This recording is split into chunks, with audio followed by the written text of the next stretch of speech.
Picture this. The year is 2025. Canada's cities are thriving, their skylines gleaming with innovation and promise. But beneath the surface, a storm is brewing, one that will test the nation's resolve like never before. The world is in chaos, and Donald J. Trump is back in the White House, launching a new round of tariffs, this time aimed squarely at Canada. Headlines flash with uncertainty as global markets tremble, and the air is thick with tension. He slaps duties on everything from steel to cars, expecting the usual Canadian politeness. Factories brace for impact, and border towns worry about their future. The message from Washington is clear: comply or pay the price. But in Ottawa, Prime Minister Mark Carney reviews the U.S. demands, including unprecedented oversight of Canadian ports and resources, and delivers a calm, firm no. His voice is steady, his message unmistakable. Canada will not be bullied. No drama, no Twitter wars, just a quiet, unwavering refusal. There are no angry rants, no escalating threats. Instead, there's a dignified silence, a confidence that speaks louder than words. The world expects Canada to fold, given its deep economic ties to the U.S. After all, for decades, Canada has been the reliable, accommodating neighbor, always willing to compromise for the sake of harmony. But Carney's response marks a turning point. Canada is done being the compliant neighbor. The U.S. is stunned, caught off guard by this new assertive stance.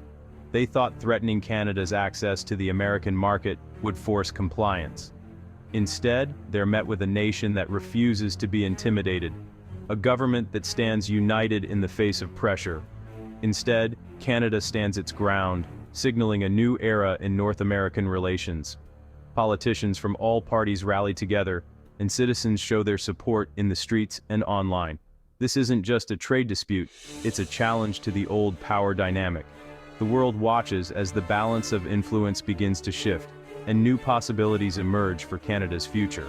For decades, the US-Canada relationship was predictable, built on shared borders and economic partnership. Agreements were made with a handshake, and disputes were settled quietly. But Trump's tactics force Canada to ask, are we a partner or a dependency? The question echoes through boardrooms and households alike, sparking a national conversation about identity and sovereignty. Carney's answer is clear: partnership or a new path. He signals that Canada is ready to chart its own course, even if it means facing uncertainty and risk. This is the moment Canada decides to stop being the nice guy next door and start being the master of its own house. The world takes notice, and a new chapter in Canadian history begins, one defined by courage, unity, and a refusal to back down. Why the fuss over ports? Because Canadian ports like Vancouver and Halifax are vital gateways for global trade into North America. Control over them means power to dictate trade terms with Asia and Europe. The US frames it as security, but for Canada, it's about sovereignty. Handing over control would be like giving your neighbor the keys to your house and hoping for the best. Carney's government sees this isn't just a trade negotiation, it's about national independence. A country that doesn't control its borders and ports isn't truly sovereign. Saying no is a declaration. Canada's infrastructure isn't a bargaining chip. Carney's refusal is an act of economic self-preservation and a defense of Canada's future autonomy. When your biggest trading partner tries to bully you, you can complain, you can protest, and you can hope for things to change. But hope alone isn't a strategy. Or you can build a new reality, one where your future isn't held hostage by someone else's decisions. Carney's government unveils a bold plan: massive infrastructure investments designed to make Canada economically independent, resilient, and future-ready. If the old roads lead to America, then it's time to build new ones that open Canada to the world. Roads, rails, and ports that connect us to new partners and new opportunities. Fast-tracked pipelines, expanded railways, and modernized ports will link Canada directly to Asia and Europe, bypassing old bottlenecks and creating new gateways for trade. The goal is ambitious: approve and launch these transformative projects within just 2 years, cutting through red tape and delays.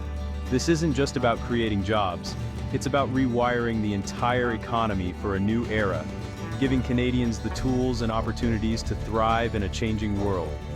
Carney is betting that crisis can spark renewal, that adversity can be the catalyst for bold action and lasting change. The message is clear. Canada must learn to stand on its own feet, confident and self-reliant, ready to shape its own destiny. It's not about cutting ties with the US, but about rebalancing the relationship, making sure Canada's interests come first and that we're never left vulnerable again. The vision is ambitious, like building the Canadian Pacific Railway for the 21st century, a project that will define a generation and reshape the nation. The question remains, can they pull it off? The world is watching, and the stakes have never been higher. Fast-tracking huge projects can go wrong unless you set strict rules. Carney's government lays out 3 criteria for every project. First, clear economic benefit. No pet projects, only those that make Canada stronger. Second, high environmental standards. Growth must be sustainable, with world-class safety and emissions plans. Third, meaningful partnership with Indigenous communities. No more building on Indigenous land without consent.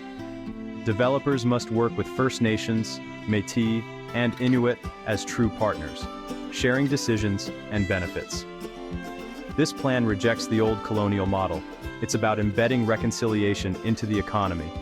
Ambitious, complicated, and necessary. Canada wants to prove you can build for the future without repeating the mistakes of the past. Every project must pass these tests, or it doesn't happen. That's how you build a nation, the Canadian way. The real surprise? Every provincial and territorial premier stands with Carney. Usually, getting premiers to agree is impossible, but Trump's tariffs unite them. From Alberta to Quebec, they present a rare, powerful front. These projects cross provincial borders, demanding cooperation Canada rarely achieves. The crisis gives leaders a reason to set aside old grievances. The message, an attack on one is an attack on all. This unity is the secret ingredient for success. It's about national pride and defining Canada's destiny. Even political opponents buy in, seeing a chance to unlock their province's potential.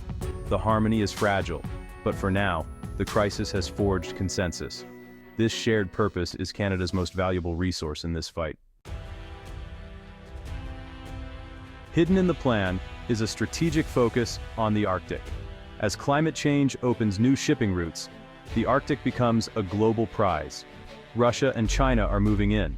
Canada realizes it must do the same. Carney's plan invests in deep-water ports, all-weather roads, and modern communications for the North.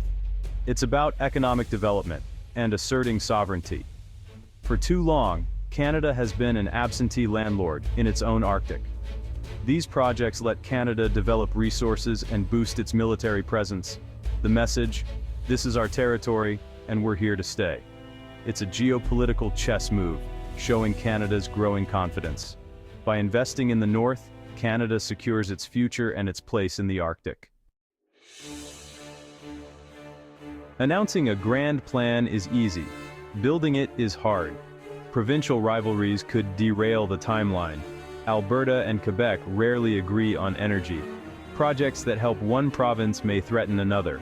Carney must navigate this minefield with diplomacy and compromise. National unity is real, but conditional. Then there's Indigenous rights. Hundreds of First Nations, each with unique claims. Securing consent for a 1,000-kilometer pipeline is monumental. It requires trust, patience, and respect. No shortcuts. The tension, speed versus proper consultation. The whole project depends on balancing both. Canada isn't slamming the door on the US. The two countries are too connected. Diplomacy continues, with trade ministers still talking. But the tone has changed. Canada is no longer a supplicant.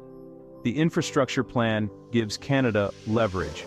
The message, we'd prefer a deal, but we're building other options. This shifts the dynamic from dependency to mutual interest. Canada keeps the moral high ground, open to talks, but protecting itself. It's like telling your neighbor you'll discuss the fence, but you're building it anyway. The more Canada develops its own trade corridors, the less power US threats have.